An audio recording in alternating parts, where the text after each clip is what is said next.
Ya, halo, selamat malam. Eh, Teman-teman, masih ada yang belum bergabung. Di grup ada sekitar 30 orang. Di sini belum gabung semua, tapi kita akan coba mulai tepat waktu. Hari ini kita akan bahas Madilog. Cuman yang kami inginkan adalah kita berangkat dari teksnya, gitu ya. Jadi mungkin ini akan jadi pertemuan yang panjang dan melelahkan dan intens, tapi eh, kendala selama ini dari membaca teks adalah orang malas baca gitu. Jadi pengen disuapin kan, pengen langsung tahu Madilog itu tentang apa, ngomongin apa. Mungkin pas baca menyerah, pas baca nggak ngerti. Eh, tapi itu proses yang wajar. Yang penting menurutku kita coba membaca ya. Nanti dari situ kita bahas. Membaca itu memang proses yang melelahkan. Eh, aku udah coba dalam tempo yang agak lambat itu sekitar 1 jam 17 menit. Tapi mungkin kita baca agak lebih cepat, mungkin juga setengah di eh, setengah skimming aja begitu ya. Karena teks Madilog ini banyak sekali hal-hal yang menurutku ada yang pokok, ada juga yang Tan Malaka ini sedikit apa yapping ya, apa eh, mengeluarkan segala ingatannya, mengeluarkan apa yang dia tahu gitu ya, yang mungkin substansinya ada pada beberapa kalimat aja gitu. Eh, Sekali lagi terima kasih teman-teman yang udah mau join. Hmm, eh, aku berharap teman-teman bisa ikut baca. Jadi ini terinspirasi dari aku dulu pernah ikut komunitas namanya Asian African Reading Club. Itu kerjanya tadarus buku ya. Jadi itu satu buku bisa habis 6 bulan, itu dibaca gantian gitu. Satu halaman satu halaman, udahnya dibahas. Tapi aku tidak mau sepanjang itu ya. Tetap satu satu pertemuan satu bab kita beresin kita bahas ya, mungkin waktunya bisa habis 2 jam bisa juga 3 jam, aku nggak tahu. Tapi yang pasti adalah ini semua ada unsur eksperimennya ya gitu. Jadi saya juga nggak tahu apakah ini hasilnya akan bagus atau kacau, teman-teman bosen cabut dan sebagainya, tapi ya sudahlah. Ini bagian dari proses kita membaca ya. Oke, jadi kalau aku mau menerangkan dulu metode apa yang mau kita gunakan, eh, ada istilahnya intertext ya. Jadi kita benar-benar taat pada teks, tapi kita juga mengacu pada teks lain yang mendukung dari Madilog ini. Misalnya di situ Tan Malaka bicara soal Hegel. Nah, berarti kita harus ada pembacaan sedikit ya, setidaknya sedikit mengenai Hegel. Lalu ada pembacaan tentang Feuerbach, setidaknya kita sedikit ada bacaan tentang Feuerbach. Jadi kita selalu melakukan intertekstualitas. Yang agak dihindari dalam diskusi ini adalah kita terlalu cepat-cepat berefleksi ya. Misalnya baru juga bab pendahuluan kita udah buru-buru ngomongin kondisi negeri ini sekarang gitu ya. Itu boleh aja tapi jangan buru-buru gitu. Kita benar-benar taat pada apa yang ditulis oleh Tan Malaka dulu gitu ya. Nantilah ngomongin Del Pedro, ngomongin apa itu nanti ya bisa pada bagian refleksi tersendiri gitu. Oke, aku coba share screen teksnya langsung. Teman-teman, aku harap udah punya teksnya sendiri. Sebentar. Eh, tapi aku akan share screen supaya apa kelihatan. Agak hujan di sini ya di Bandung. Nggak tahu di mana-mana juga hujan gitu.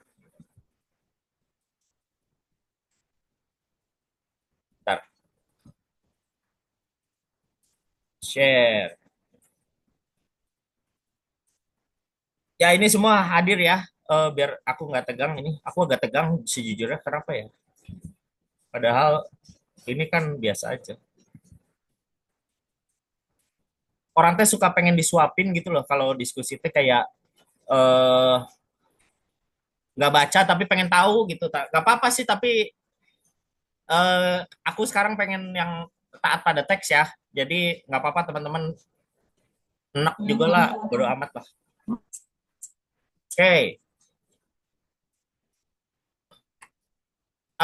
Aku membagi bagian ini menjadi beberapa bagian, tapi eh, sebagai awalan ya kita bisa berhenti di bagian apa eh, bisa ditandai dengan nih sampai sini sampai begitulah iklim suasana politik ketika saya mulai melahirkan Madilog. Jadi yang atasnya ini cuman semacam pengantar ya. Nah, aku nanti akan mengajak teman-teman untuk membaca, tapi sebagai permulaan saya duluan yang akan membaca. Nanti di bagian-bagian yang saya kira menarik atau bingung malah bisa kita stop ya untuk kita diskusikan. Nanti aku minta teman-teman secara sukarela siapa yang mau membaca bagian berikutnya.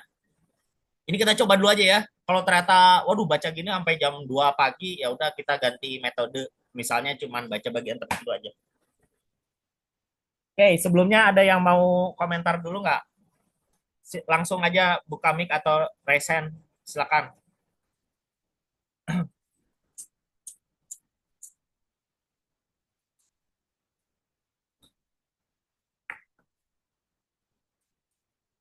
Oke, kalau aman aku lanjut ya. Oke, bagian pendahuluan ada chat. Menarik bang, gas aja. Oke. Mokojobi 15 Juni 2602 tanggal official kini waktu saya menulis Madilog dalam perhitungan Tuan yang sekarang sedang jatuh dari takhta pemerintahan Indonesia itu bersamaan dengan Donderdag Juli 15 1942. Murid bangsa Indonesia yang bersekolah Arab dekat tempat saya menulis ini menarikan pada hari Kamis bulan Rajab 30 1362. Semua itu memberi gambaran bahwa Indonesia sebenarnya belum bertanggal berumur sendiri. Indonesia Tulen belum timbul dari tenggelamnya berabad-abad itu. Nah, aku stop bagian sini ya. Uh, aku sudah pernah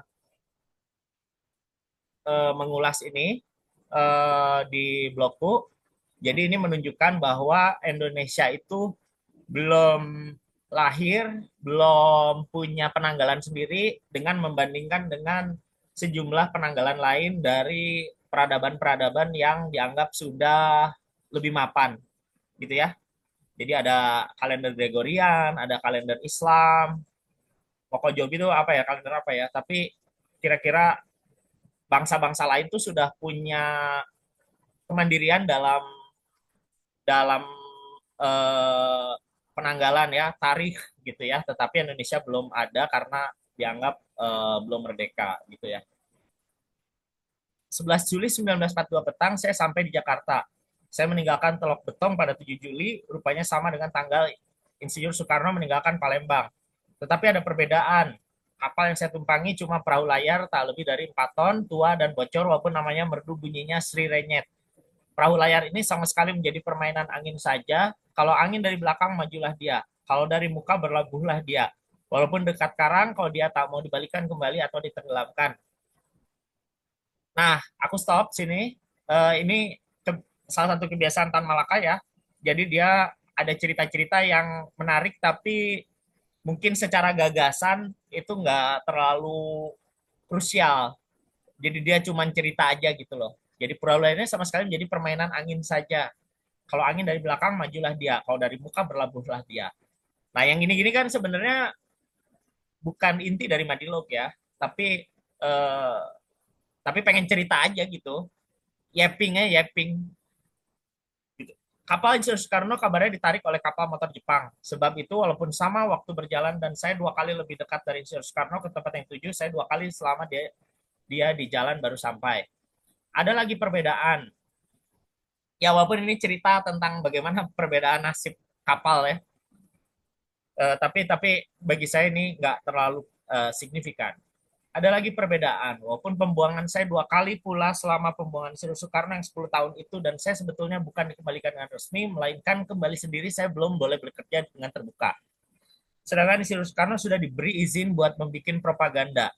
Dalam Sinar Matahari diterbitkan oleh Kepala Bagian Umum dari Barisan Propaganda Dai Nippon Palembang dalam nomor 49 Kayobi atau Selasa 23/6/2602.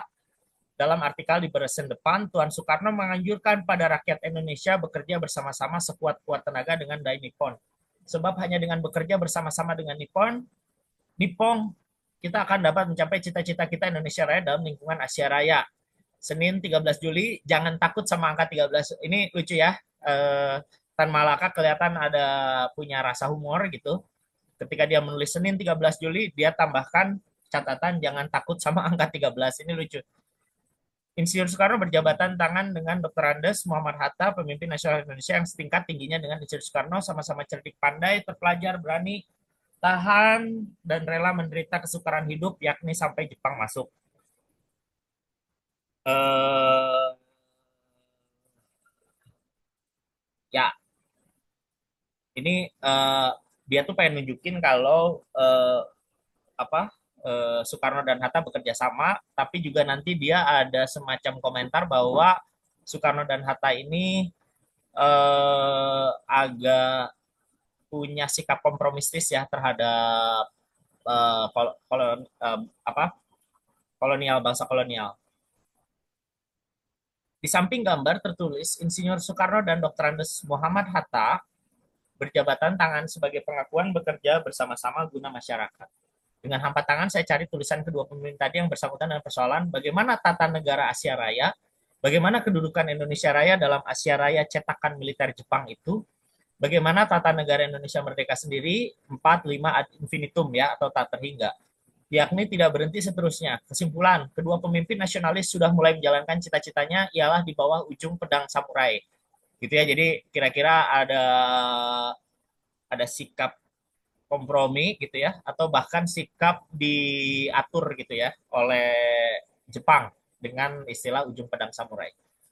Akhirnya perbedaan yang ketiga, sedangkan kedua pemimpin tersebut disambut dengan kegirangan oleh pengikutnya secara resmi seperti beaver, berang-berang, yang terkenal tinggal di lubang yang dibikinnya di bawah air itu, saya masuk mesti memakai segala anggota keawasan yang memang sudah terlatih dalam pelarian yang lebih dari 20 tahun lamanya. Apabila kelak sudah pasti bahwa golongan yang saya pertahankan selama ini boleh menjalankan haknya, maka barulah kelak saya akan meninggalkan sarang. Berarti dia itu lagi ngomongin ya perbedaan dia dan Soekarno kira-kira begitu ya. Kalau Soekarno itu eh, ada apa ya, ada semacam kompromi, sementara dia itu harus kabur-kaburan bersama orang-orang yang sudah terlatih. Tapi kalau saya ini sudah boleh menjalankan haknya, barulah kelak saya akan meninggalkan sarang. Jadi udah jelas bahwa yang ditulis oleh Tan Malaka ini adalah ketika dalam pelarian ya, dalam sarang ini. Tetapi sarang sekarang memang lebih baik tempatnya dari yang sudah-sudah. Letaknya tidak lagi di Tiongkok atau di tepi tapal batas jajahan Belanda, walaupun di Indonesia juga seperti 4 tahun yang lalu. Tetapi di tengah-tengah rakyat dan kaum yang sebentuk badan dan mukanya dengan saya, dan yang lekas saya bisa mengerti perkataan dan tingkah lakunya. Gitu ya. Jadi tempat pelariannya bukan sesuatu yang jauh, yang asing, tetapi di tengah-tengah rakyat yang mirip dia gitu lah. Tangga saya tiada lagi cerewet mencampuri siapa saya dan dari mana saya datang sebab bentuk badan, muka dan bahasa semuanya sama.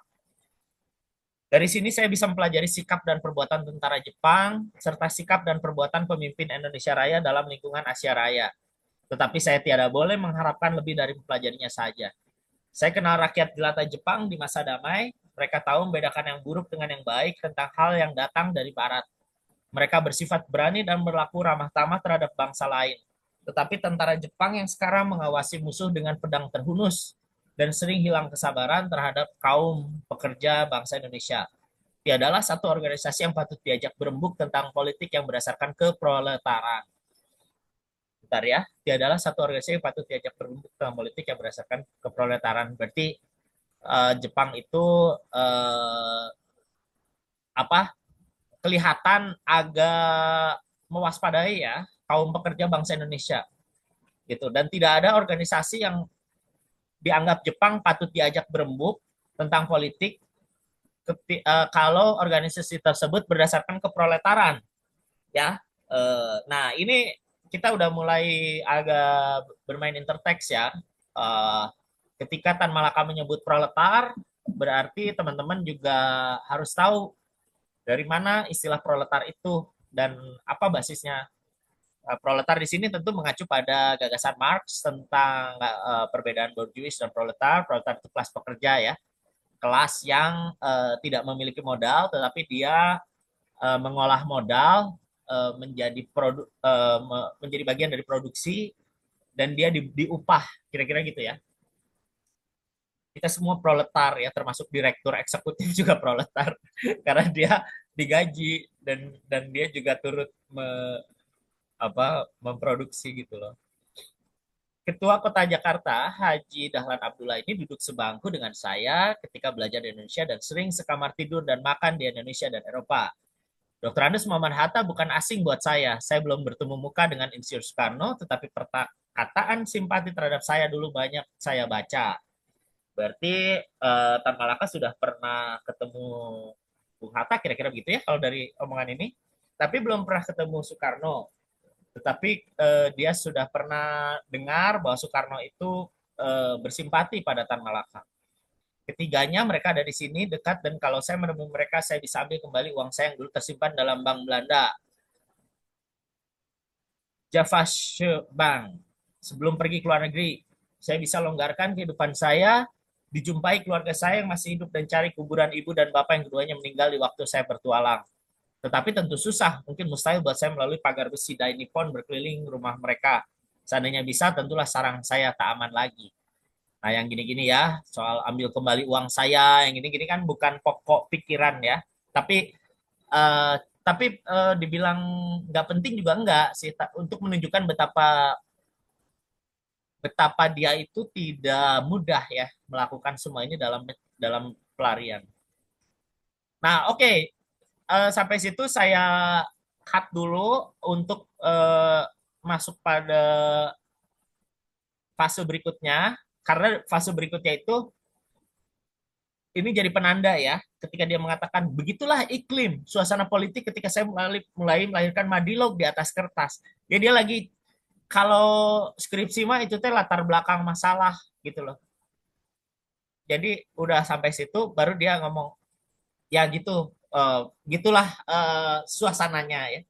Oke, aku pengen denger suara teman-teman. Ada yang mau komentar nggak sejauh itu, teman-teman? Langsung buka mic atau chat, silakan.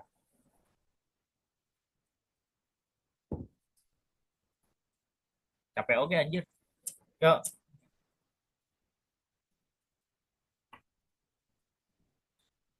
silakan, silakan. Halo Kang, ini Anggun. Yuk, Gun. Iya, kalau menurut aku emang baru baca ini ya, ya intinya setengah jam sebelum kita kita discuss gitu. Terus ketika aku baca latar belakangnya si ini yang sampai begitulah iklim itu loh ya, itu aku ngerasa kayak apa Tan Malaka itu emang bener-bener kayak ketika menuliskan itu tuh visioner banget. Dan dia tuh udah kayak disclaimer banget kalau misalkan ya ini tuh nulisnya tuh pada kondisi kondisi saat saat itu gitu loh kayak Hmm. gitu. Mm. Jadi aku kayak ngerasa ya ini menarik banget sih untuk dibahas gitu. Jadi isinya apa gitu kan aku juga belum sampai ke bab satu dan sebagainya gitu. Dan jadi ya si Tan tuh berarti bener-bener kayak lebih berpikir jauhnya tuh bener-bener kayak dia tuh ngeplanin tuh nggak kayak istilahnya kalau kita punya planning hidup strategic of our life gitu nggak cuma 5 sampai 10 tahun ke depan tapi dia tuh mikirin mikirin bangsa mikirin hmm, apa ya diolah menjadi suatu hal yang lebih lebih baik gitu. Dan ini pun kan bahkan kita pun harus membaca buku ini kan, yang maksudnya untuk Kang Sarif yang ini ya menginisiasi gitu ya. Ini kan juga harus bareng-bareng gitu. Jadi apa itu kita kayaknya walaupun terlepas itu relevan atau nggak relevan dengan zaman sekarang, menurut aku kita perlu sih kayak ada diskusi-diskusi kayak gini, emang kayak Hmm. gitu sih Kang. Hmm, hmm, Udah hmm, sih hmm. itu aja sih dari Oke, aku. thank Mungkin you ada Gun. teman-teman lain. Thank you Gun. Ya ya, aku tanggapi sedikit. Iya, ini kita lagi bicara soal apa latar belakang dari kondisi ketika Tan Malaka ini menulis, dan menurutku apa ya, intelektual sejati tuh mau dia dalam pelarian, mau dia apa tidak jadi wacana utama ya, nggak dia kan ngebandingin dirinya dengan Soekarno dan Hatta, ya dia akan tetap menulis. Dia dalam kondisi susah tetap menulis. Dia di dalam sarang dia tetap menulis. Jadi ini eh, tetap bagian yang menurutku penting ya. Meskipun kita belum masuk pada logika mistika, pada filsafat, pada sains, tapi ini tetap menunjukkan karakter ya, karakter dari Tan Malaka, dan itu menurutku secara psikologis penting. Kita berhadapan sama pemikir yang ini ya, gigih gitu, alot gitu. Oke, thank you Gun. Sekarang aku mau Iya, Gimana? aku mau nanya lagi dong satu hal gitu, satu aja sih. Ini satu kayak, kenapa sih menurut Kang Syarif tuh, Kang Syarif milih buku ini yang dibaca bareng-bareng dibanding yang lain gitu? Apa karena emang segitu susahnya untuk dibaca sendiri gitu, atau gimana gitu? Aku nggak tahu pengalaman yang lainnya, tapi menurutku ini buku nggak terlalu mudah untuk dibaca ya. Dan Oh, ini buku eh, banyak sekali bunga-bunga pemikiran Tan Malaka yang di apa ya, yang ditulis sama dia, tapi kita tuh kesulitan untuk mencari intinya. Intinya apa sih lu teh ngomong apa gitu? Karena banyak sekali yang oke dia oke oke ceritain. oke oke. Yang dia ceritain itu banyak sekali. Jadi kayak pengetahuannya melimpah, terus dia itu pengen nulisin semua. Nah, ini eh, perlu kita perlu kita perketat gitu. Apa sih sebenarnya poin yang dia mau sampaikan? Karena setelah aku baca memang eh, ya jenius ya, Tan Malaka tuh jenius gitu. Dia mau bicara sesuatu yang sangat filosofis tentang Indonesia gitu, tentang bagaimana kita memahami Indonesia dengan mengambil gagasan-gagasan pemikir Barat, eh, terus mengkritisi pemikiran kita sendiri yang dianggap mistik gitu, tetapi pada akhirnya dia merumuskan yang otentik itu yang seperti apa gitu. Eh, Bentar, ada Iya, chat. ini ada aku yang komen. Heeh. Hmm. Oh, Bu Lia, ya, aku Lia, ibu anak dua. Di pendahuluan aku bisa bayangin konteks situasi Tan Malaka dulu kayak gimana. Jadi ini penting buat memahami cara berpikirnya Tan di buku ini yang amat kompleks. Tapi saat berguna untuk kehidupan kita di negara maupun sebagai individu. Dulu pernah baca saat di kuliah di 2015. Ah ya, jadi aku tuh pengennya setelah kita beres beres bagian ini ya, kita tuh sudah bisa mengaku saya sudah membaca Madilog gitu loh. Jadi jangan udah baca Mandilog belum? Ya baru dengerin diskusinya aja sih gitu. Walaupun aku yang bacain misalnya, tapi teman-teman udah ikutan lah apa, udah mengklaim diri aku sudah membaca Mandilog gitu. Oke. Ya Bu Lia, makasih ya. Terima kasih sudah gabung. Halo Kak, aku boleh ikut komentar nggak? Boleh, boleh, boleh, boleh, boleh. Halo, kenalin, jadi nama aku Naima. Suara Ah, aku jelas nggak? jelas banget. Oke, jadi bener banget aku setuju sama Kak Syarif kalau emang buku ini tuh agak susah untuk dipahami. Kayak aku juga baru baca tuh baru setahunan gitu kan. Awalnya ya dari buku-buku yang bukan apa ya, yang bukan filsafat-filsafat kayak gini lah ya. Jadi aku tuh dulu baca-baca buku self improvement dan lain-lain, tapi belakangan tertarik sama buku Madilog ini. Nah, terus aku tuh udah sempat baca yang dari penjara ke penjara, Ah, tapi itu lebih susah menurut aku Kak bahasanya, dan aku belum selesai sampai sekarang. Nah, di buku dari penjara ke penjara itu yang aku tangkap tuh emang perjuangan Tan Malaka tuh lebih dijelasin gitu di sana. Jadi di sana dia cerita kalau dia sempat sakit ketika di Belanda, terus dibuang dan lain sebagainya. Nah, itu tuh jadi kayak ketika aku baca Madilog, itu jadi kayak paham di bab pendahuluan tuh sebenarnya dia tuh mau menceritakan kalau dengan keadaannya dia yang kayak gitu, dia tuh tetap produktif gitu. Sama terus di bagian awal-awal tuh yang aku tangkep itu dia menyampaikan 3 perbedaan sih antara dia sama Soekarno yang saat itu Ya, sama-sama dibebaskan, tapi ya apa ya ada perbedaan yang mulai dari cara dia transportasinya, terus cara dibebaskan yang kayak kalau dia Kak Soekarno kan kesannya terhormat gitu ya. Terus kalau dia ya udah bebas-bebas aja gitu. hmm. Terus kalau sama sambutan orang-orang, gimana Soekarno Hatta mungkin disambut sama rakyat, sedangkan dia ya masih belum bisa sepenuhnya menggunakan identitasnya kayak gitu sih Kak. Ya, ya, ya. Ya, dia nanti disebutnya pakai nama Tan apa gitu ya, di bagian ini ya. Ya, betul, betul. Oke, ya, jadi eh, aku coba geser ke filsafat dikit ya. Jadi dalam filsafat tuh ada istilah hermeneutika atau penafsiran teks. Salah satu metodenya itu dari hermeneutika, nama pemikirnya Friedrich Schleiermacher, itu kita memahami psikologis dari penulis. Ya, itu salah satu metode gitu. Nah, ini bagian pendahuluan ini kita sedang memasuki psikologi dari Tan Malaka. Jadi dia itu menulis dalam keadaan apa, membandingkan dirinya dengan orang terhormat lainnya ya, seperti kata Bu Lia tadi, membandingkan dengan Soekarno dan Hatta, itu dia bedanya apa. Nah, ini sebenarnya penting juga sebelum kita masuki inti gagasannya.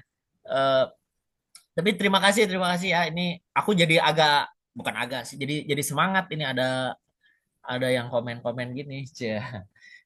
Oke, ada yang lain nggak yang mau komen? Silakan, silakan. Seru kan ambil baca walaupun capek sih, tapi ya udah mending dibaca lah. Silakan yang lain. Ada komen nggak?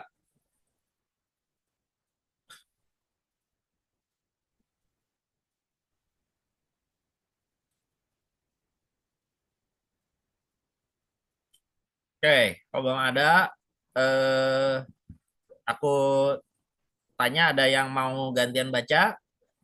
Kalau silakan, ada yang mau gantian baca nggak? Aku scroll-scroll aja.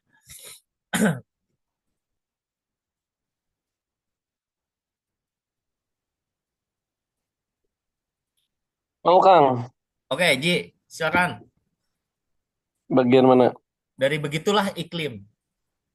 Begitulah iklim suasana politik ketika saya mulai melahirkan Madilog di atas kertas. Saya berada di tengah-tengah rakyat jelata Indonesia, dekat keluarga dan para sahabat. Tetapi keadaan dan paham saya memaksa saya tinggal sendiri di tengah-tengah masyarakat yang sering menyebut-nyebut nama, tetapi tak mengenal rupa saya. Oke, stop, Ji.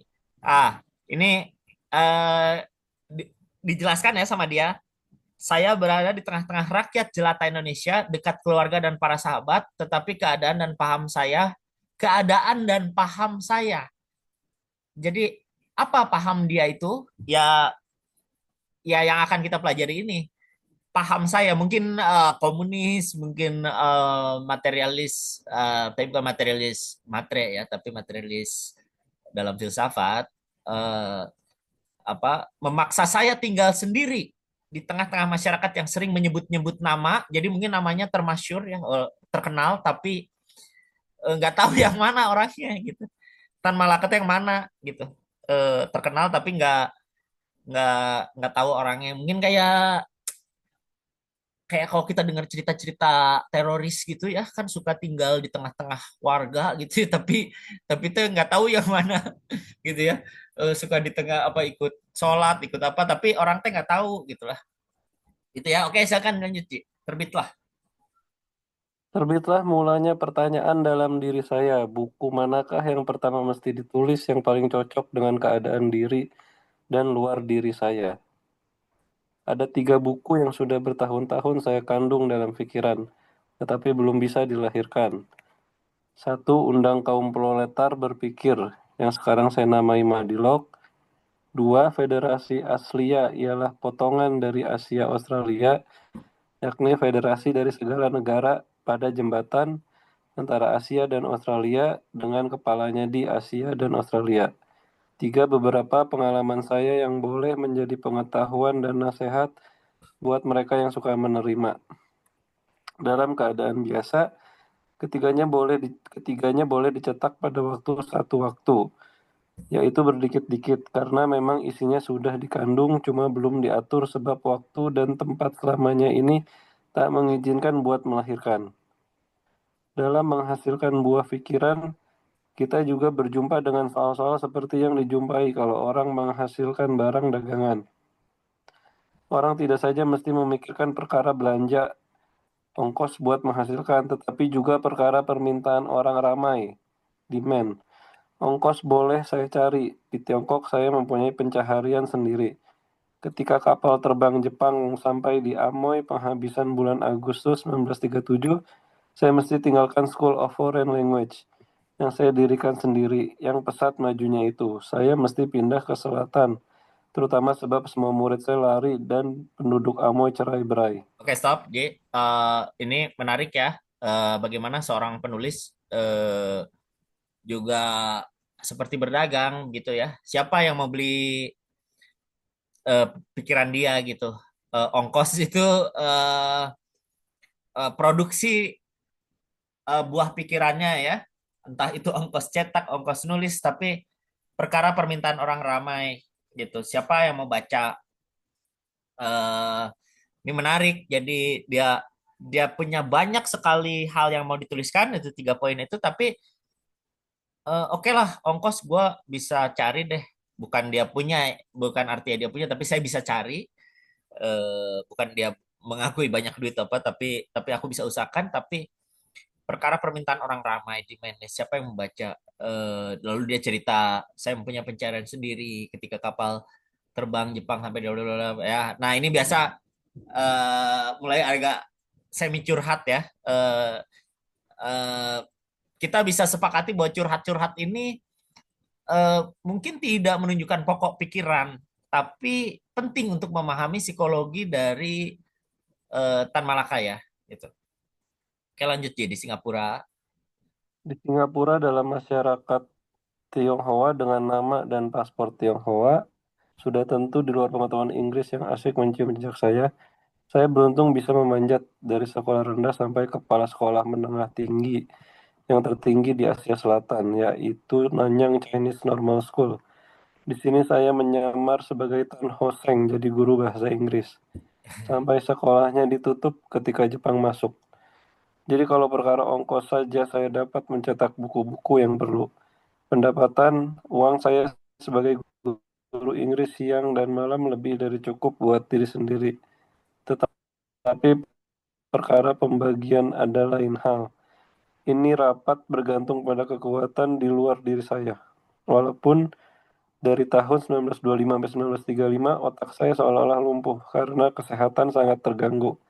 Tetapi karena permintaan ramai ada keras, saya dalam kesehatan dan keamanan hidup amat terganggu dan terpaksa saja lari ke sana sini, bisa juga mencetakkan Narde Republik Indonesia, Masa Aksi dan Semangat Muda. Semuanya perlu buat nasihat para pergerakan di Indonesia. Stop. Thank you. Iya ya, di sini kelihatan bahwa ada permintaan. Ternyata banyak yang pengen membaca buah pikir Tan Malaka.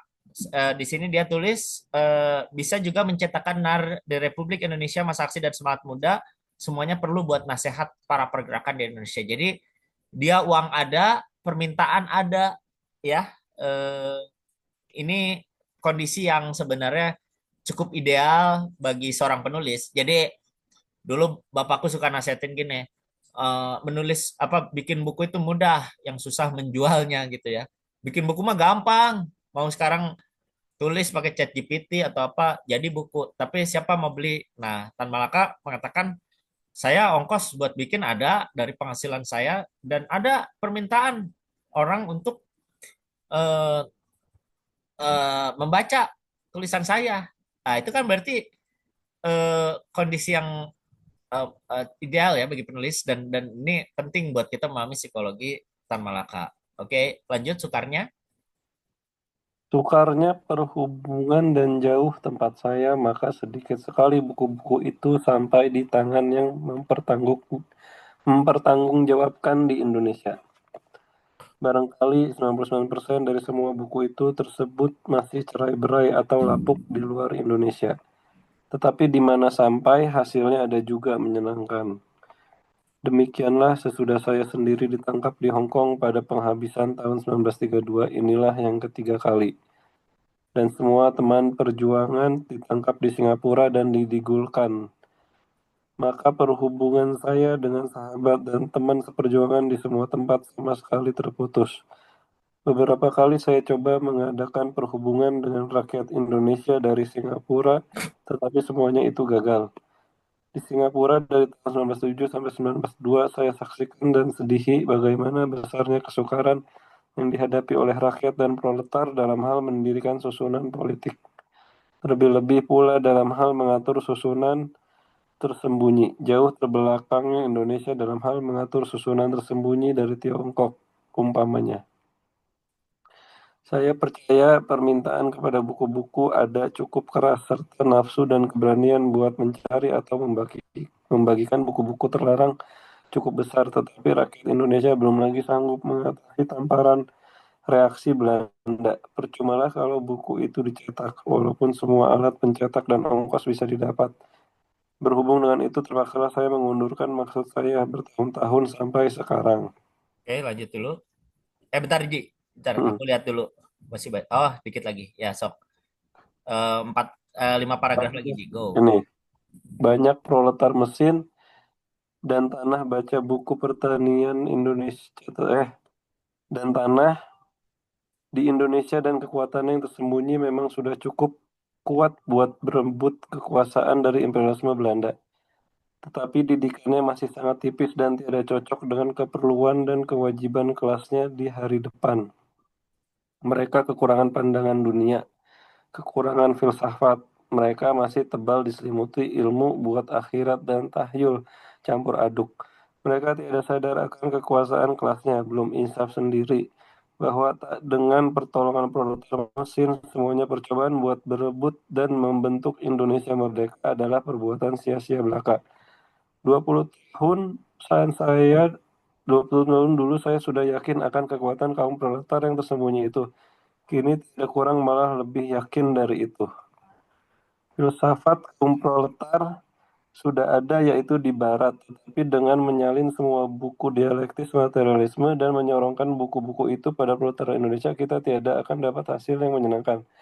Saya pikir otak proletar mesin Indonesia tak bisa mencernakan paham yang berurat dan tumbuh pada masyarakat Indonesia dalam hal iklim, sejarah, keadaan jiwa, dan idamannya. Proletar Indonesia mesti setidaknya dalam permulaan ini mempunyai pembacaan yang berhubungan dengan pahamnya sekarang. Pembacaan yang kelak bisa menjadi jembatan kepada filsafatnya proletar Barat. Saya percaya ada otak di Indonesia sekarang yang lebih terlatih dari saya dan pena yang lebih tajam dari pena yang berkarat. Karena tiada dipakai lebih dari 10 tahun belakangan ini. Akhirnya ada ahli bahasa Indonesia yang bisa lebih tangkas merebut jiwa dan semangat Indonesia dari bahasa saya yang terpendam di luar negeri dalam lebih dari setengah umur saya. Tetapi karena otak pena dan bahasa semacam itu saya belum melihat keluarnya, maka terpaksalah saya mempelopori. Tentulah saya berharap akan hati lapang dan sikap menolong memperbaiki dari pihak umum kalau berjumpa dengan kesalahan. Oke, makasih Aji. Aduh, amazing, amazing ya bahasanya ya. Tentulah saya berharap akan hati lapang dan sikap menolong memperbaiki dari pihak umum kalau berjumpa dengan kesalahan itu. Aduh, bahasa yang kita tidak akan temukan di zaman sekarang ya. Eh, apa? Oke, dari sini kelihatan sekali bahwa Tan Malaka eh, apa ya? Eh, banyak tulisannya itu eh, antara di bredel gitu ya, ada diwaspadai di sini. Saya percaya permintaan kepada buku-buku ada cukup keras, serta nafsu dan keberanian buat mencari atau membagikan buku-buku terlarang cukup besar. Jadi sebenarnya buku-buku dia itu banyak yang pengen baca, tetapi rakyat Indonesia belum lagi sanggup mengatasi tamparan reaksi Belanda. Jadi khawatir sekali bahwa pikiran-pikirannya itu di bredel ya. Percumalah kalau buku itu dicetak, walaupun semua alat pencetak dan ongkos bisa didapat. Jadi percuma walaupun bukunya diterbitin, tapi pada takut bacanya, pada takut nyebarinnya. Jadi saya terpaksa mengundurkan maksud saya. Jadi kayaknya dari dulu udah dikenal dia ya, untuk menulis banyak apa untuk didengarkan pemikirannya, tapi dia menunda karena keadaan. Tapi sekali lagi ini menunjukkan mentalnya Tan Malaka ya. Jadi dia memperhatikan, oh percuma lah gua cetak susah-susah, yang baca juga kagak ada atau malah takut. Jadi gua mundur dulu aja deh gitu ya. Nanti sampai akhirnya dia tiba di momen yang tepat untuk mengeluarkan pemikirannya ini. Lalu eh, dia juga menyebut banyak proletar mesin, ya kaum pekerja industri gitu ya, dan tanah. Ini mungkin petani maksud dia. Eh, Kekuatannya itu sudah kuat gitu ya, dan bisa merebut kekuasaan dari imperialisme Belanda. Jadi proletar ini kalau bersatu itu bisa bisa kuat sebenarnya, tetapi didikannya masih sangat tipis dan tiada cocok dengan keperluan dan kewajiban kelasnya di hari depan. Jadi tidak ada pandangan dunia yang cukup ya di sini Weil Tan Shaung eh, untuk bersatu dan merebut kekuasaan dari tangan kolonial gitu ya. Mereka kekurangan filsafat. Mereka masih tebal diselimuti ilmu buat akhirat dan tahayul campur aduk. Ini yang dianggap oleh Tan Malaka sebagai sesuatu yang menghambat. Tapi saya melihat Tan Malaka juga sangat dipengaruhi Marx dan Feuerbach dalam hal ini ya, tentang eh, apa tahayul ini ya, apa kritik terhadap pikiran-pikiran tahayul. Filsafat dianggap bisa mengenyahkan itu ya. Aku juga pakai istilah mengenyahkan ya, mungkin terpengaruh bahasa-bahasa Tan Malaka. Eh, Filsafat bisa. Nah, nanti di bab 2 atau bab berikutnya, sorry, bab bab filsafat, kita akan diberitahu filsafat apa yang dimaksud Tan Malaka, sorry. Tentu tidak semua jenis filsafat yang dia maksud. Nanti dia akan pecah, ada geng idealisme, ada geng materialisme. Eh, yang dia maksud adalah filsafat materialisme ya gitu ya, khususnya pada kelompoknya Marx, Engels, dengan Feuerbach sebagai jembatan. Nanti kita akan masuk pada bagian itu. Nah, dia terus kemudian menyebut filsafat kaum proletar itu sudah ada, yaitu di Barat ya. Kita sebut saja filsafatnya Marx dan Engels. Nah, tetapi dengan menyalin semua buku dialektis materialisme. Jadi dengan menyalin semua buku dialektis materialisme atau buku-bukunya Marx, Engels, kita kita sederhanakan begitu, dan menyorongkan buku itu pada proletar Indonesia, kita tidak dapat hasil menyenangkan. Jadi kalau cuma nyalin tuh nggak akan bener lah. Tetap pada pusing lah kasarnya gitu. Eh, saya pikir otak proletar mesin Indonesia, buruh-buruh pabrik gitu ya, tidak bisa mencerahkan paham yang berat dan tumbuh pada masyarakat Indonesia dalam hal sejarah, keadaan jiwa dan idamannya gitu ya. Jadi masih susah lah gitu ya. Makanya Tan Malaka kira-kira menulis ini sebagai uh, jembatan kepada filsafatnya proletar Barat gitu ya. Jadi dia menulis ini sebagai apa ya, sebagai pengantar atau ya istilahnya jembatan untuk supaya proletar Indonesia itu bisa sampai pada filsafatnya proletar Barat gitu. Kira-kira gitu. Jadi dia pengen kasarnya pada ngerti lah nanti Marx tuh ngomongin apa, Engels ngomongin apa. Tapi awal-awalnya ya pakai tulisan saya dulu lah sebagai jembatan gitu ya kira-kira. Oke, teman-teman, ada komen nggak sejauh subbab ini? Aku merasa dengan intensitas seperti ini kayaknya kita bisa bisa lama juga, dan menurutku nggak usah nggak usah satu pertemuan satu bab, kayaknya satu satu bab tuh bisa beberapa pertemuan, nggak apa-apa sih, yang penting intens itu. Oke, silakan, ada komentar nggak? Kak, aku mau tanya, Ya. ada kalimat yang aku belum paham sih Kak, di bagian yang paragraf banyaknya proletar, itu ada kalimat yang belum insaf sendiri bahwa tidak dengan pertolongan proletar mesin, semuanya percobaan buat merebut dan membentuk Indonesia merdeka adalah perbuatan sia-sia belaka. Aku masih belum paham sama kalimat itu, kayak bisa minta tolong jelasin Kak? Ini bagus, ini maksud pembacaan teks begini, menanyakan maksud dari kalimat ini penting banget. Belum insaf sendiri bahwa tak dengan pertolongan peralatan mesin semuanya percobaan buat merebut teman-teman mereka dah. Jadi ini pemahamanku ya, teman-teman boleh boleh tanggapi, boleh lengkapi, boleh kritik, boleh bantah, boleh komen. Eh, Belum insaf sendiri, jadi belum disadari bahwa tak dengan pertolongan peralatan mesin, kayaknya maksudnya hanya melalui kaum buruh pabrik ya, proletar mesin tuh. Jadi proletar tuh ada kelompok pabrik-pabrik, ada kelompok tani gitu loh. Kira-kira gitu kalau mau dibagi besarnya ya. Eh, Ya kalau sekarang kan ada proletar versi-versi apa yang apa spektrumnya banyak ya, ada proletar Indomaret kayak gitu-gitu juga proletar. Tapi dulu kayak proletar tuh ada yang pabrik sama tani kira-kira gitu. Ah, mungkin Tan Malaka mau bilang gini, eh, Indonesia merdeka itu harus melalui perjuangan eh, buruh pabrik juga gitu, buruh-buruh ini gitu. Tapi mereka tidak bisa karena tidak cukup punya pengetahuan eh, untuk melawan gitu loh. Karena jumlahnya banyak gitu kan. Mungkin aku nggak tahu ya, aku tidak mendalami revolusi Bolshevik ya. Tapi setauku revolusi Bolshevik itu juga di Rusia itu banyak didukung oleh para proletar gitu ya. Jadi Tan Malaka mau bilang kalau revolusi atau kemerdekaan dalam hal ini itu dimungkinkan melalui penyadaran akan proletar mesin.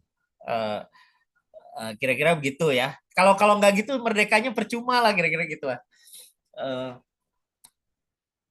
Gitu ya, Marxis banget dalam hal ini. Gitu Bu Lia, nangkep nggak? Tapi itu hanya tafsirku ya. Mungkin ada yang lain. Ada tanggapan nggak yang lain? Oh, paham sih Kak. Jadi pokoknya maksudnya Tan Malaka itu kalau buruh ini nggak terlibat itu kayak sia-sia gitu kemerdekaan gitu ya. Ya, kira-kira gitu. Jadi Kalau jadi kalau perlawanan itu misalkan dari buruh. buruhnya tidak terlibat. Hmm. Kan gini, pertanyaan besarnya kalau kita mau merdeka, siapa sih pihak yang melawan tuh siapa? Apakah elit? Kan nggak mungkin kan Soekarno Hatta doang gitu. Harus ada yang melawan. Nah, yang melawan tuh siapa? Ya kita punya misalnya gerilyawan misalnya ya, orang-orang yang kemudian eh, menjadi partisan untuk menjadi tentara itu oke. Tapi dia kemudian menyoroti dengan lebih tajam ya proletar ini, jumlahnya banyak dan mereka sebenarnya kaum kolonial tuh sangat khawatir dengan proletar gitu ya. Dari tadi sudah diomongkan, orang Belanda itu sering apa, menyita atau menganggap bahaya tulisan-tulisan Tan Malaka tentang kaum proletar kayak gitu. Oke, ini menarik yang komen perempuan, dua-duanya ada laki-laki yang mau komen, silakan.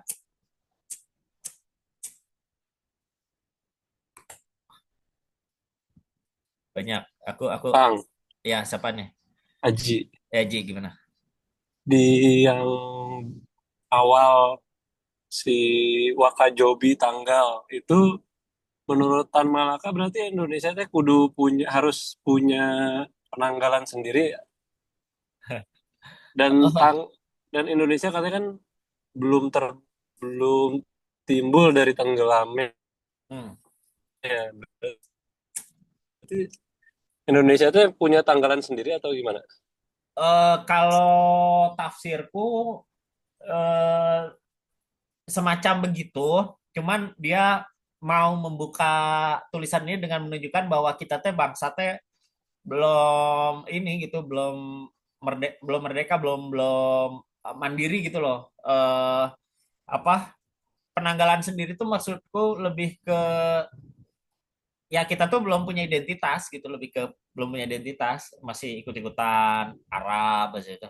Nggak tahu ya apa Indonesia punya penanggalan sendiri apa kayak penanggalan apa Jawa gitu ya. Mungkin ada tapi nggak belum internasional gitu loh kira-kira. Hmm, Iya, benar. ya ya tafsirku begitu. Oke, yang lain ada komentar nggak? Bentar ada chat. Ya, Aku sedikit ya Belia silakan. Oh, Belia sama yang tadi teh beda sama Naima ya? mungkin nambahin. Ya, silakan Belia. Oh iya, mau nambahin dikit sih, tapi Nah, Belia gimana? setuju sama Mas Syarif tadi terkait proletar gitu ya. Sebetulnya Aku putus-putus sama Belia ya? aja gitu kan. Dan di paragraf yang tadi kita bahas, yang dari Kak Ima itu, di situ udah disebutkan kalau di Indonesia itu sebetulnya kekuatan proletarnya itu banyak banget. Yang Hmm, tersembunyi memang sudah cukup kuat buat merebut kekuasaan gitu kan. Jadi kayak Tan Malaka memang melihat bahwa kaum proletar itu banyak sekali di Indonesia dan itu tuh kayak mereka punya kekuatan untuk melawan gitu. Karena kan ya kebanyakan memang kaum buruh gitu ya yang berada di apa namanya di negara ya, ya, ya. Setuju, setuju. ini gitu. Oke. Tetapi dan Terus, terus. tidak cocok untuk keperluan kewajiban kelasnya di hari depan Hmm. gitu. Jadi memang kayak ditegas safat gitu. Itu memang sangat kurang untuk melawan eh, atau merebut kekuasaan itu tadi. Hmm. Tapi menurutku adalah kalimat selanjutnya kayak dijelasin lagi, mereka masih tebal diselimuti ilmu untuk akhirat dan tahayul gitu. Em, Sebetulnya kalau dalam Islam sendiri ilmu buat akhirat itu penting ya. Tapi kalau soal tahayul ini kan emang kayak budaya turun temurun gitu ya. Hmm. Em, dan emang sampai sekarang pun juga kalau kita lihat kayak masih aja kan hal-hal yang berbau-bau tahayul gitu di sekitar kita. Jadi kayak emang secara itu tadi secara pengetahuan dan secara literasi filsafatnya juga kurang. Jadi Tan Malaka emang merasa bahwa nggak ada ruang nih untuk apa ya mencerdaskan kaum kaum ini gitu. Padahal mereka ini adalah yang paling mampu untuk merebut kekuasaan gitu sih. Mungkin nambahin itu aja sih. Nah nanti kayaknya kalau aku nggak salah sebutan proletar ini banyak disebut ya Mas Syarif ya di Ya, babak selanjutnya gitu. ya betul betul. Itu nanti poin yang banyak disebut di bagian filsafat ya. Eh, aku sudah coba rangkumkan di blogku bagian filsafat itu eh, apa nanti dia akan lebih spesifik menunjuk filsafat apa. Jadi dia nggak semua filsafat ya dia pakai. Ada yang dia sisihkan gitu ya, ada yang dia eliminasi, yaitu filsafat idealisme. Kita bukan bicara idealisme dalam hal ini, tapi materialisme. Nah, nanti kita akan bisa lebih jernih ya masuk pada perbedaan eh, jenis-jenis filsafat. Nanti dia bahas Hume, bahas Kant, bahas Hegel, bahas Feuerbach, bahas Marx, Engels. Tapi utamanya dia mau bicara soal apa filsafat materialisme dan kenapa ini penting untuk apa ya, menumbuhkan kesadaran kaum proletar gitu. Oke, ada lagi teman-teman. Makasih Bu Lia.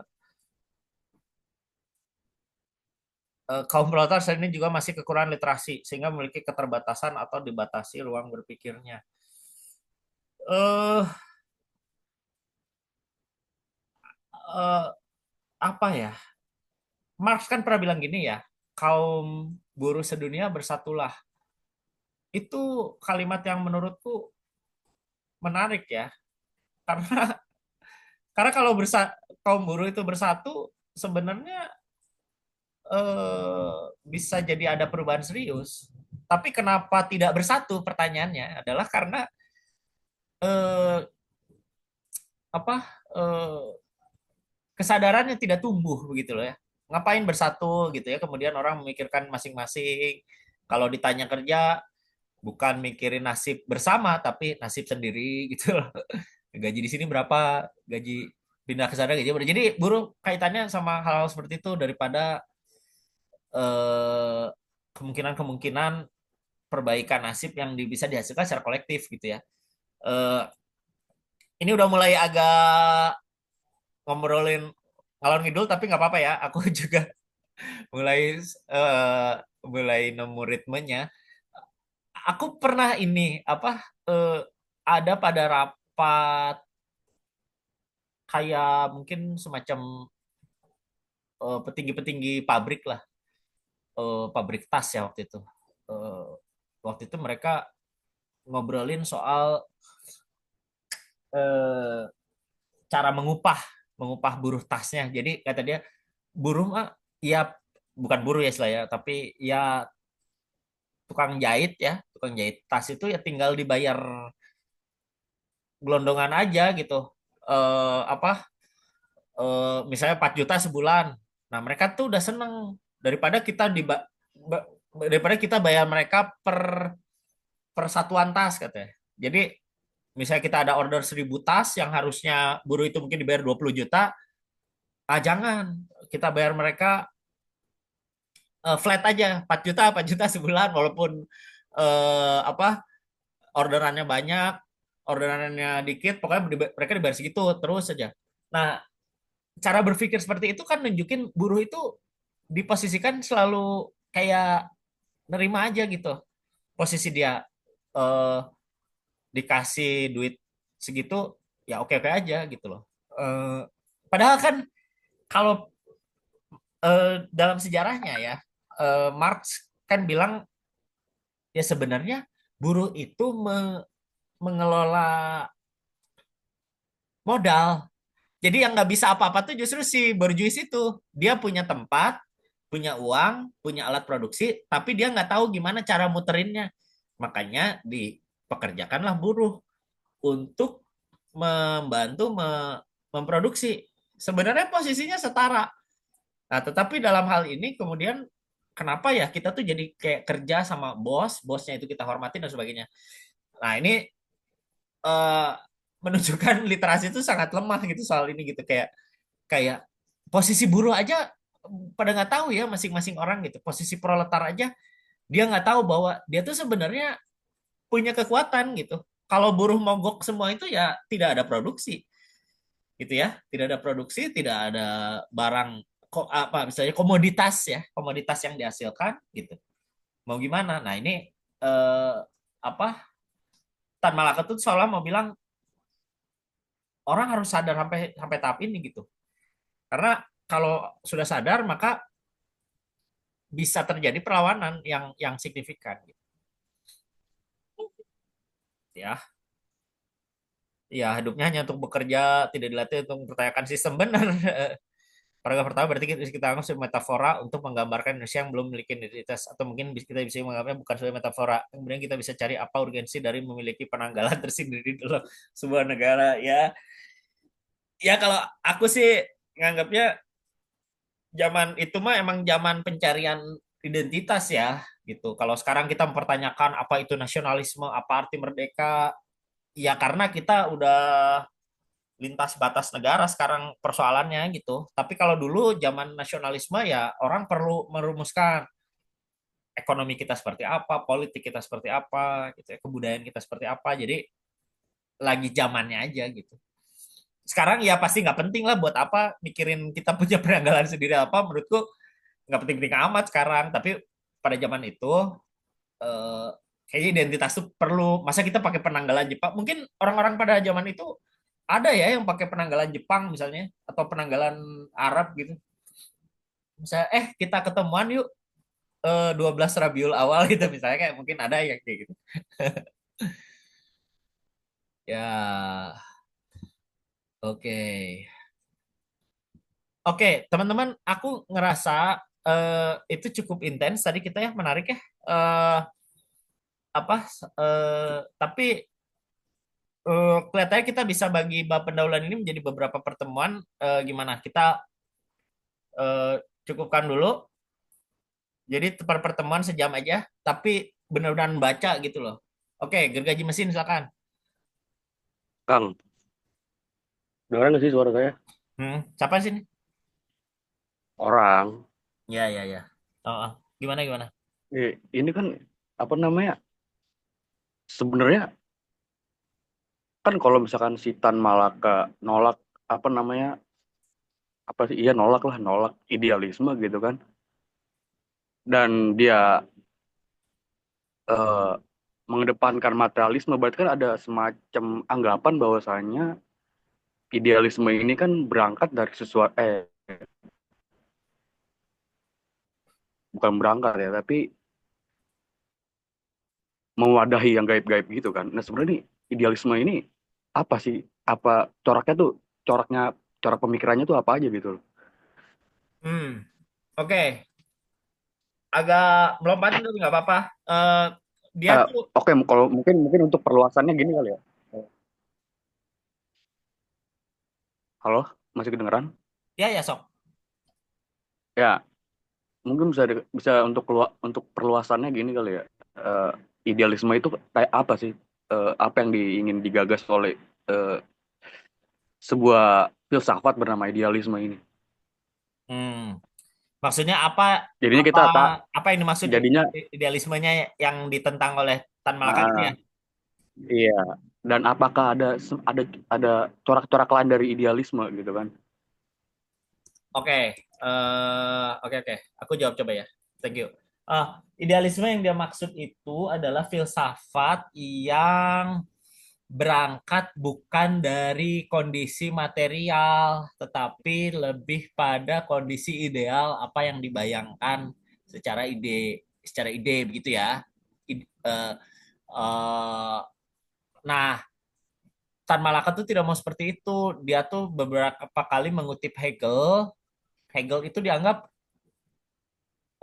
kondisi masyarakat itu diturunkan dari roh absolut. Nanti nanti apa kita belajar ya istilahnya absolut ide.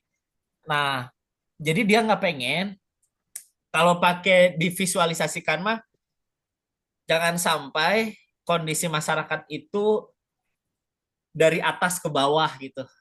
Jangan sampai dari kondisi abstrak kemudian diturunkan menjadi eh, apa kita membayangkan kondisi abstrak kemudian dimanifestasikan menjadi society, bukan seperti itu, tetapi kita harus berangkat dari kondisi masyarakat gitu. Kita harus memulainya sebagai titik berangkatnya tuh kondisi materinya gitu, kondisi di lapangan bagaimana gitu. Nah itu yang pengen ditekankan oleh Tan Malaka. Jadi dia akan menolak filsafat Hegel. Di situ dia menolak filsafat Hume, meskipun aku sedikit belum terlalu paham kenapa dia persisnya menolak Hume, karena Hume menurutku nggak persis bicara soal ini, tapi dia menolak tipe tipe filsafat yang seperti itu, termasuk tipe filsafat Kant, karena Kant, Hegel, termasuk Marx sebenarnya itu sebenarnya satu geng Jerman idealism ya sebenarnya. Eh, Geng yang pengen bikin filsafat tuh sebagai satu sistem besar tentang ide-ide. Sebenarnya Marx juga ada bau-bau idealisme juga, cuman nanti kan dia kemudian lebih menekankan ya bahwa filsafat yang saya berikan itu harus berangkat dari kondisi materi. Jadi dari bawah ke atas, bukan dari atas ke bawah. Kira-kira begitu. Cuman mereka masih satu golongan lah gitu. Cuman maksudku gini, Tan Malaka tuh mau menyerang filsafat yang ya itu ya kayak si Marx bilang di tesis Feuerbach itu yang hanya memikirkan dunia gitulah. Padahal yang harusnya dilakukan adalah mengubahnya gitu ya. Itu karena kalau kita hanya berpikir tentang kondisi ideal, itu kita hanya memikirkan society sebenarnya, bukan mengubah society. Eh, itu sebenarnya yang mau ditekankan. Tapi kalau kita berangkat dari kondisi material, kita itu ada peluang mengubah. Kira-kira gitulah. Eh, makanya dia sering bicara ini ya, kenapa dia itu terlihat seperti yaping ya, seperti ngalor ngidul. Itu sebenarnya menurutku setelah direnungkan, itu dia tuh lagi ngomongin kondisi material gitu. Kayak misalnya perahu saya gini gini gini loh. Sampai perahu aja diceritain kan, kayak anjir ngapain lu ngomong cerita perahu? Nggak penting banget sih gitu. Tapi itu teh kondisi material gitu. Akhirnya setelah kita menyelami teks kan kita jadi paham ya. Oh ternyata ngomongin perahu tuh penting juga sebagai kondisi material ya, gitu ya. Ternyata dari ngomongin perahu kita bisa mengerti kekuatan gagasan dari Tan Malaka gitu. Jadi betapa dia tuh susah gitu dari mulai perahu aja, tapi kita bisa mengerti psikologis dia. Nah itu maksudnya filsafat yang berbasis materi itu seperti itu gitu ya Bu. Nanti dia terangin materi yang dimaksud bukan materi atom-atom seperti Demokritus, seperti Leukipus dan sebagainya. Materi yang dimaksud bukan uh, kaum hedon seperti siapa hedonis teh? Uh, Epikuros gitu ya. Uh, material di sini adalah kondisi real apa kalau Marx menyebutnya kerja gitu ya, kondisi kerja gitu. Idealisme banyak didasari premis yang aslinya kurang argumentatif secara logis, sering seakan bilang secara tersirat pokoknya mah realitas tuh begini tanpa ada bukti jelas dari Plato sampai idealisme Jerman ya. Ya, jadi Oh, kayak jadi itu kayak idealisme ini apa sih membicarakan is gitu ya. Kalau materialisme ini kita bisa punya potensi untuk membicarakan of to gitu ya. oh ya ya ya ya uh, justru idealisme itu maksain tuh kayak kataku mah maksain harusnya tapi berdasarkan ide gitulah. Jadi gini loh, kayak misalnya aku punya punya contoh. Misalnya Plato ngomongin republik ya. Ini bagus, terima kasih Arsa. Eh, Plato ngomongin republik ya. Ya itu pikiran Plato gitu loh tentang republik. Republik teh harusnya begitu gitu. Negara teh harusnya begitu, society teh harusnya begitu. Ada tiga bagian kan, ada bagian perut, ada bagian dada, ada bagian kepala. Kepala itu harusnya para filsuf, pemimpin itu harusnya para filsuf. Nah itu tuh menurutku filsafat idealisme itu. Eh, kalau bagi Tan Malaka, Oh, iya iya iya iya iya. Tan Malaka ya bukan itu poinnya, bukan bukan itu poinnya bahwa pemimpin itu harus filsuf. Itu mah pikiran si Plato, gitu. Dia kayak gitu tuh karena dia hidup dalam kepalanya sendiri, gitu. Ya sekarang mau siapa? Misalnya kita lihat kondisi materi ya. Siapa pemimpin dengan kriteria filsuf seperti kata Plato itu siapa gitu?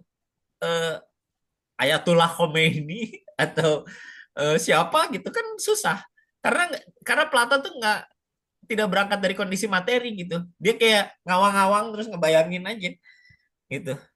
Benar-benar thank you saya.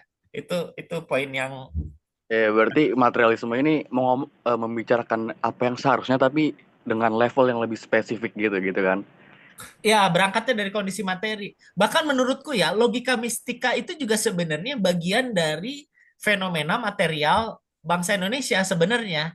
Cuman Tan Malaka kan mau ngingetin untuk jangan terjebak dalam hal itu gitu. Maksudnya kalau orang Indonesia percaya klinik, orang Indonesia percaya santet, dukun, itu itu kita bisa kritik sebagai satu problem epistemik ya, tapi kita harus menerima itu sebagai satu kondisi material ya emang orang Indonesia kayak begitu gitu. Secara fenomena material ya, ya emang gitu. Jadi apa orang nggak bisa orang Indonesia tiba-tiba disuruh jadi ateis semua atau jangan percaya agama, jangan percaya hal-hal gitu. Itu berarti menolak kondisi material. Itu artinya malah tidak Marxis kalau menurutku, gitu ya. Ya ya, bagus bagus bagus. Lanjut lanjut. Yo, gila seru banget. Ibuku pemimpin lagi suka KDM. Hmm. Ya KDM apa eh, Raja Filsuf. Nggak tahu deh. Ya Arsa, silakan. Ya, Assalamualaikum. Misalnya. Perkenalkan, nama saya Arsa dari Jakarta. Hmm. Mau nanya, Kang, kalau kita lihat filsafat Islam itu kan kayaknya cukup idealis ya, kayak dari Neoplatonis gitu. Hmm. Itu apa ya? Apakah itu juga yang jadi cukup menjamur di dunia akademis di Islam, di kalangan Islam di Indonesia gitu? Soalnya saya agak apa ya, agak sedikit ironi gitu, merasa ironi kan jurusan filsafat itu lumayan banyak di Indonesia, di UIN gitu terutama ya, kayak akidah dan filsafat cenah gitu.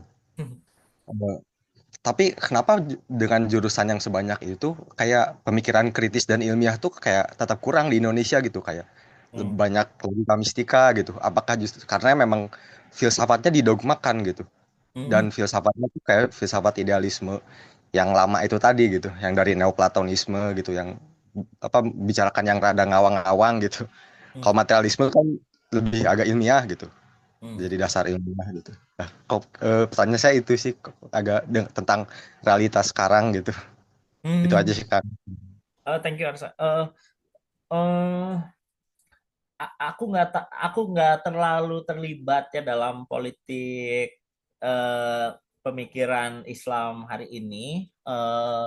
Cuman yang sependek aku ketahui itu ada beberapa kelompok yang mengidealisasikan eh, ini ya masyarakat versi Islam yang ideal itu ada beberapa pemikir Islam juga sebenarnya menulis hal-hal kayak gitu ya. Setauku Farabi menulis ya, kayak misalnya masyarakat tuh harusnya gimana gimana gitu loh. Nah, itu menurutku versi filsafat idealisme Islam.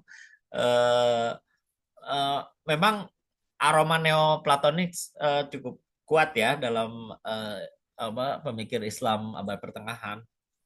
Cuma eh, aku juga mengenal beberapa orang yang materialis dalam berislam gitu loh. Jadi dia berangkat dari kondisi misalnya masyarakat di hadapannya apa ada penindasan, ada masalah kaum pekerja gitu juga ada gitu ya. Bukan yang harusnya begini masyarakat tuh harusnya begini. Coba kalau eh, apa kita jadikan khilafah gitu ya. Eh, itu nah itu idealisme itu agak-agak berbau Republik Plato sebenarnya gitu. Itu ya. Tapi aku gak bisa terlalu banyak komentar soal itu. Apalagi dalam Islam tuh menurutku ada alergi tertentu ya pada filsafat eh, dalam aliran tertentu lah. Eh, Kadang yang dituding adalah Al-Ghazali ketika menyerang para filsuf di buku Tahafut ya.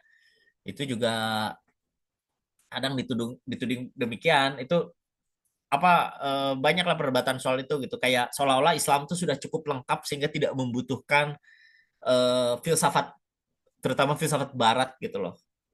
Jadi buat apa kita pinjam pemikiran Marx? Toh Islam sendiri sudah ada apa pembelaan terhadap kaum tertindas ya. Aku pernah pikir gini sih eh, soal Islam dan Marxisme ya.